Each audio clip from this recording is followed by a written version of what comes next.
آپ صلی اللہ تعالیٰ علیہ وسلم نے فرمایا کہ من فارق الروح جسدہ وہو بریء من ثلاث دخل الجنہ، جو انسان اس حال میں مرا کہ اس کے اندر 3 باتیں نہیں تھیں، اس کے دل میں 3 باتیں نہیں تھی، وہ انسان ہر حال میں جنت کے اندر جائے گا۔ سن لیجئے، اس حال میں کسی انسان کی موت آئی کہ اس کے دل میں 3 بیماری نہیں تھی، تو ہر حال میں وہ انسان جنت کے اندر جائے گا۔ آپ صلی اللہ تعالیٰ علیہ وسلم نے فرمایا سب سے پہلا یہی کہ اس انسان کے دل میں تکبر نہ ہو، تکبر سے پاک انسان جنت کے اندر جائے گا۔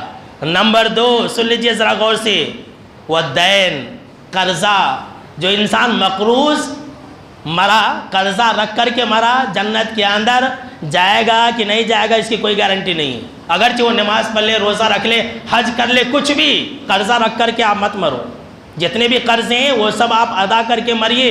جو مقروض ہوگا جنت کے اندر نہیں جائے گا، لٹک جائے گا، اس کی روح جو ہے، اس کی آتما لٹک جاتی ہے۔ تو 3 باتوں سے جو انسان بچے گا جنت کے اندر جائے گا، پہلا الکبر، تکبر، دوسرا الدین یعنی کہ قرضے سے بچنا، اور تیسرا والغلول، خیانت۔ جو انسان خیانت سے بچے گا جنت کے اندر جائے گا۔ تو میرے دوستو، یہ بہت بری چیز ہے، ہم اور آپ اس سے بچا کریں۔